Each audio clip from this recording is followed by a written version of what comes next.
All right, so welcome to the deep dive, everybody. Today, we're diving into a really fascinating story. One that I think really speaks to the idea of overcoming adversity.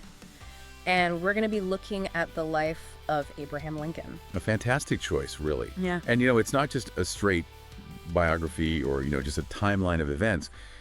What we're really trying to get at here is, how did this man go from poverty to becoming president? And such a pivotal president, right? I mean, Yeah. he changed the course of history. So, yeah, it's about those core elements that we can all learn from. Exactly. And the material you've shared, it really points to three key areas.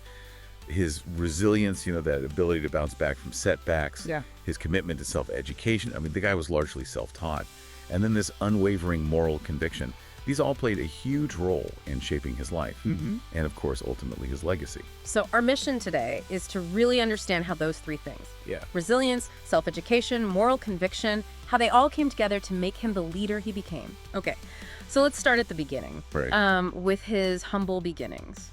Because, born February 12th, 1809, a one-room log cabin in Kentucky. We're talking real poverty here. Yeah. This wasn't just, a theoretical concept for him. It was his daily life. Right. And I think one of the most striking things when you look at Lincoln's early years is just the magnitude of hardship. It's incredible. Losing his mother, Nancy Hanks Lincoln, when he was just 9 years old. That's a profound event that undoubtedly shaped his worldview.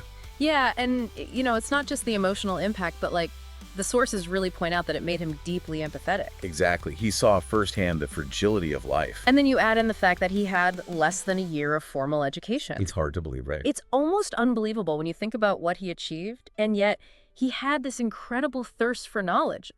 Walking for miles to borrow books, teaching himself law, mathematics, literature, all by firelight. It's amazing. Yeah, it's remarkable. Yeah. And the sources really emphasize this point, that it wasn't just about acquiring knowledge passively. It was an active pursuit. He was driven to learn. Self-driven. Yeah, absolutely. And what's so fascinating is that, circumstances that could have easily held him back, they seem to have fueled his determination. Right. And it's a really powerful example for all of us, right? Because sometimes limitations can actually spark innovation and resourcefulness. I love that. Yeah. It forces you to be creative. And there's this quote that I think really captures Lincoln's spirit. He said, "I am a slow walker, but I never walk back." Yeah. Just that sense of constantly moving forward. It speaks to an incredible persistence, doesn't it? Right. He may have progressed slowly at times, but he never gave up. And that becomes even more apparent when we look at the setbacks he faced later on, especially in his political career. Which brings us to the whole, failures and persistence. Because it's easy to look at Lincoln now, right, and see him as this almost mythical figure of success.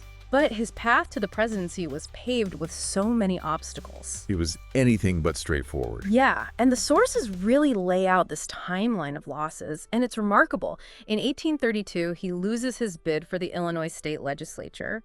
1833, business fails, leaving him with tons of debt. And it goes on.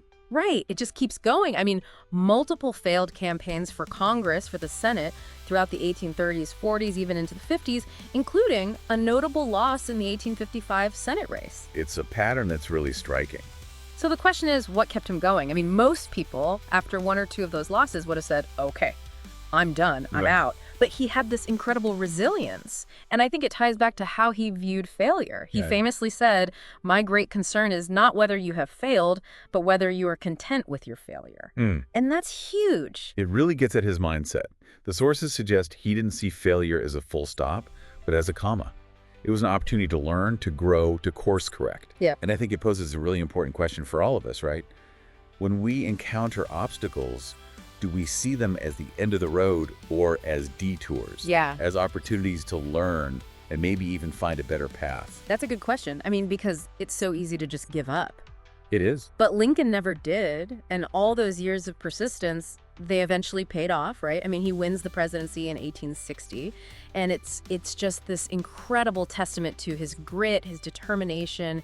He just never gave up on his vision. It's proof that success often isn't linear. It's a winding path with ups and downs. And for Lincoln, it was a path filled with challenges.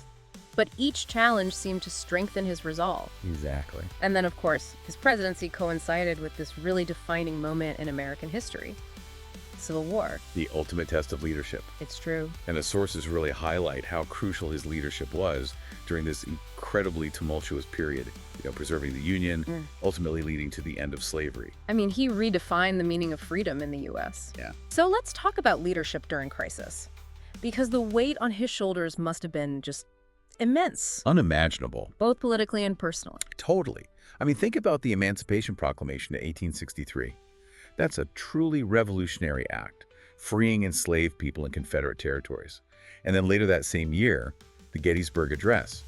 272 words that so eloquently and powerfully captured the essence of democracy. Right. It's incredible. The sources really delve into his ability to convey such profound ideas with such brevity, especially during a time of such chaos and division. It speaks of his incredible clarity of thought Yeah. and purpose. But it's important to remember the personal toll. Absolutely. I mean, losing his son Willie during the war, his own struggles with, what we would call depression today, those were burdens he carried while leading a nation through one of its darkest chapters. It's a reminder that he was not just a strong, decisive leader, Yeah. but also a deeply human, empathetic one. And the sources point to some key leadership qualities that were really evident during this time. His ability to listen to and synthesize diverse perspectives, his willingness to adapt, and his commitment to leading with compassion. I mean, even in the midst of a war. Even in the midst of a war. And something that really stands out is how he formed his cabinet. Oh, yeah. He deliberately included people who had been his rivals, people with fundamentally different viewpoints. Which is so counterintuitive, right? I mean, wouldn't you want to surround yourself with people who agree with you? Well, the sources suggest that Lincoln understood something really crucial. He valued diverse perspectives. He knew that robust debate, considering multiple angles. It leads to better decisions. Exactly. And I think that's a really powerful lesson for all of us, whether we're leading teams, making decisions, or even just navigating our own lives. And it ultimately leads us to his legacy, right? Yes. And the lasting lessons we can take from his life. And it's almost a tragic irony that as the Civil War was ending, his life was cut short by assassination in 1865. A devastating loss for the nation. So, as we start to wrap things up, what are some of the key takeaways from Lincoln's life? Well, the sources really distill several crucial lessons. First, the idea of failure as a stepping stone. His losses didn't define him. It was how he responded to them that did. And then that whole idea of the power of self-education. I mean, Lincoln's story proves that a lack of formal schooling doesn't have to be a barrier. Especially when coupled with curiosity and a drive to learn. Absolutely. And then his unwavering moral courage. He stood up for what he believed in, even when it was unpopular, even when it carried risks. That moral compass is a huge part of his legacy. And finally, that empathy, that deep empathy that he brought to his leadership. Governing with humility and kindness, understanding the human cost of conflict, that really shines through in the sources. And I think this quote sums it up perfectly. He said, "Nearly all men can withstand adversity, but if you want to test a man's character, give him power." It's a powerful statement. And I think the sources are pointing to the fact that true character isn't just revealed in how we handle hardship, but also in how we wield influence. Yeah. And Lincoln, with all his triumphs and his tragic end, Yeah. he offers a really compelling study in navigating both adversity and power. So as we kind of come to a close here, the big takeaway from all of this incredible life, is that greatness isn't about where you start. It's about resilience. It's about integrity. It's about rising after every setback, no matter how many times you fall down. And I think it leaves us with a really thought-provoking question. If Lincoln, a man from humble beginnings, largely self-taught, could rise to such heights and change the course of history, Yeah. what does that tell us about our own potential? So thank you so much for joining us for this deep dive into the life of Abraham Lincoln, and we hope you'll join us next time as we delve into... Oh, this is a good one. Yeah. We're going to be exploring T's next topic. Very cool. Until then, keep rising, everyone.